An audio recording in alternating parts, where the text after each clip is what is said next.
Hello everyone, how are you? Hope you are all off doing great. Welcome back to my channel. So এই vlogটার ইন্ট্রোটা দেখে তোমরা already বুঝে গেছো যে এই vlogটা কী নিয়ে হতে চলেছে. So we are finally going for our journey. তো চলো আজকের ব্লগটাকে এখান থেকে স্টার্ট করি. এই ব্লগের মাধ্যমে তোমরা দেখতে পাবে যে বাড়ি থেকে আমাদের দীঘার জার্নিটা, মানে আমরা যেহেতু ফার্স্টে কলকাতায় গিয়েছিলাম, কলকাতার থেকে তারপরে আমাদের আর কি দীঘার ট্রেন ছিল, আর আমাদের সাথে যারা যারা যাবে আর কি সবাই আর কি আমরা কলকাতায় এসে মিট করে তারপরে ওখান থেকে দীঘা যাই. তো চলো ব্লগটাকে এখান থেকে স্টার্ট করে. আমার চ্যানেলে যারা যারা নতুন এসেছো তারা তাড়াতাড়ি করে চ্যানেলটাকে সাবস্ক্রাইব করে দিই, পাশে থাকা বেল আইকনটাকে প্রেস করে দিও যাতে আমি ভিডিও পোস্ট করার সাথে সাথে তোমাদের কাছে একটা নোটিফিকেশান চলে যায়. তো দেখতেই পাচ্ছ দিনটা ছিল 24শে মার্চ. আমাদের প্যাকিং টোটালি কমপ্লিট করে নিয়ে তারপরে এদিকে তোমাদেরকে দেখাচ্ছিলাম যে আমার বাবা রান্না করছিল আর কি রাতে নিয়ে যাওয়ার জন্য, যেহেতু ট্রেনের খাবার দাবারের অবস্থা তোমরা জানোই কীরকম হয় আর কি. সেজন্য বাবা এদিকে মাটন রান্না করছিল আর সাথে নিয়ে গিয়েছিলাম পরোটা. আর রান্না করার পাশাপাশি এটা তো মাস্ট, সবসময় আমাকে বাবা দেবে রান্না করার সময়. এসেছে, আমি এখন চলে যাচ্ছি রেখে, তাই তো? যা যা, ওখানে জানি বৃষ্টি হয়, শিলিগুড়িতে যেন বৃষ্টি হয়, তুই যেন হোলি না খেলতে পারিস আমি চাই.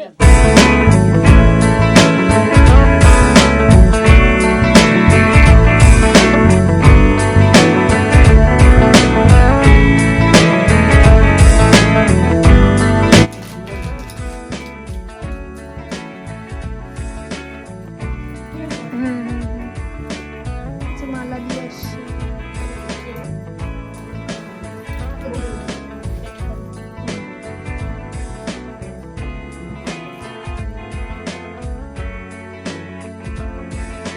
তো আমরা এখন বেরোচ্ছি আর কি বাড়ি থেকে, দেখতেই পাচ্ছ. সো এই যে আমি ভিডিও করছিলাম আর পিছন থেকে টোটো আসছিল.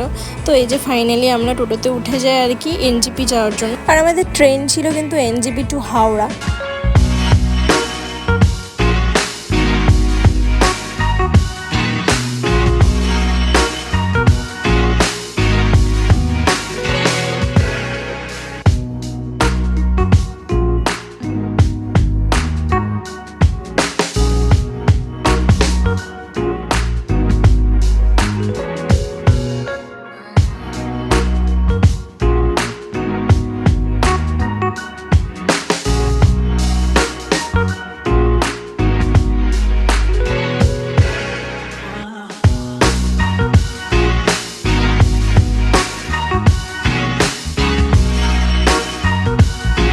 সো এই যে দেখতেই পাচ্ছ আমরা এনজেপি স্টেশনে পৌঁছে গেছি. আর আমাদের ট্রেন লেট ছিল, বেশিক্ষণ লেট ছিল না, মোটামুটি আধা ঘন্টা মতন লেট ছিল. আর আমরা সবসময় আর কি আমার বাবা কোনো জায়গায় যাওয়ার আগে প্রচণ্ডভাবে তাড়াহুড়ো করে, সেজন্য আমরা মানে 1 ঘন্টা আগে থেকে ওয়েট করছিলাম. তো যাই হোক ট্রেন চলে আসে. ট্রেন আসার পরে এই দোকান থেকে আর কি খাওয়া দাওয়ার একটুখানি স্ন্যাক্স নিয়েছিলাম. তো তারপরে ট্রেনে উঠে চা খেয়ে নিচ্ছি, কারণ চা তো আমার বিকেলবেলা হলে আর কি মাস্ট, কারণ চা না খেলে আমার প্রচণ্ড পরিমাণে মাথা ব্যথা করে.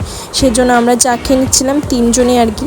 আর ট্রেন ওখান থেকে যেটা নিয়েছিলাম সেটা তোমাদেরকে দেখাচ্ছি. এই যে পিৎজাটা, আর নিয়েছিলাম একটা মানে ক্রিম রোল. পিৎজাটা এত জঘন্য ছিল, এরকম পিৎজা আমি জীবনেও খাইনি আর কি, মানে খুবই বাজে. সেজন্য ট্রেনের খাবারটা আমার একদম পছন্দ হয় না. যাই হোক তারপরে এদিকে দেখতেই পাচ্ছ ট্রেন ছেড়ে দেয়. আর ট্রেনে বসে বসেও আমাদের সিরিয়াল দেখা কিন্তু মানে মাস্ট আর কি, কারণ সিরিয়ালটা মিস হলে কিন্তু হবে না. দীঘায় গিয়ে এর জন্য আমাদের অনেক সিরিয়াল মিস হয়ে যায়, কিন্তু ট্রেনে বসে তাও আমরা কিছুটা হলেও কভার করি.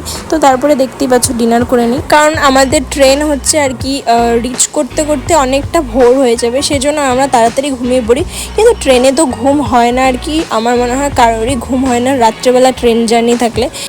আর ট্রেনে যেই পরিমাণ মশা থাকে, আর মশার থেকে বড় কথা একটা ট্রেনে যে ঝাঁকুনিটা হয় সেটাতে আমার তো পার্সোনালি ঘুম আসে না, কার কি আসে জানি না, আমার মারও ঘুম আসেনি আর কি. যাই হোক আমরা আলাদা আলাদা সিটেই আর কি শুয়েছিলাম, যেহেতু রিজার্ভেশন ছিল. তো যাই হোক আমরা তারপরে হচ্ছে হাওড়াতে পৌঁছোই ভোর 4:53-তে. যেহেতু এতটা ভোরে পৌঁছোই সেজন্য প্রচণ্ড হেক্টিক ডে ছিল. আর স্টেশনে যে রুমগুলো রেন্টে নেওয়া হয় ওই রুমগুলোর জন্য আর কি বাবা গিয়েছিল. আমরা ভেবেছিলাম ফার্স্টে ওখানটায় ওয়েট করব, কিন্তু দুর্ভাগ্যবশত ওই রুমগুলো প্রত্যেকটাই বুক ছিল, সেজন্য আমরা আর কি স্টেশনেই ওয়েট করি. প্রচণ্ড একটা হেক্টিক ডে ছিল. যাই হোক তারপরে সকালবেলা আর কি চা আর সাথে লুচি আর তরকারি খেয়ে নিই. তো খাওয়া দাওয়া করে তারপরে একটুখানি হাওড়া ব্রিজটাকে দেখার জন্য গিয়েছিলাম আর কি. হাওড়া স্টেশনের পাশেই যেহেতু ছিল. কলকাতায় আমি অনেক বছর আগে গিয়েছিলাম, মানে ছোটোবেলায় গিয়েছিলাম যেহেতু, সেজন্য আমার কোনো কিছুই মনে নেই. সবাই বলে হাওড়া স্টেশনটা নাকি খুব বড়, বাট সত্যি হাওড়া স্টেশনটা কিন্তু খুবই সুন্দর। আমার তো খুব ভালো লেগেছে হাওড়া স্টেশনটা, প্রচণ্ডই বড় ছিল সব স্টেশনের তুলনায় আর কি। তো তারপরে ওখানে আমরা একটুখানি ব্রিজটা দেখার পরে তারপরে আমরা আবার ভেতরে চলে যাই খাওয়া দাওয়ার জন্য। আর কোথাও গেলে একটুখানি খিদেটা বেশিই পায়। তো তারপরে মামিরাও চলে আসে, তো ওরা আর কি সবাই ভেতরে ছিল, আমরা একটুখানি বেরিয়েছিলাম পাশেই গঙ্গা নদীটা দেখার জন্য। তো গঙ্গা নদীটা দেখার আগে আর কি এদিকে হচ্ছে লিম্বু পানি খেয়েছিলাম আর কি, যেহেতু এত গরম কলকাতায় আর এত রোদ ছিল সেই জন্য নিম্বু পানিটা খেয়ে আর কি মনটা শান্তি হয়ে যায়। তো এই যে দেখতেই পাচ্ছ গঙ্গাটা, ওখানকার গঙ্গাটা দেখে আর কি মনটা আরও শান্তি হয়ে যায়।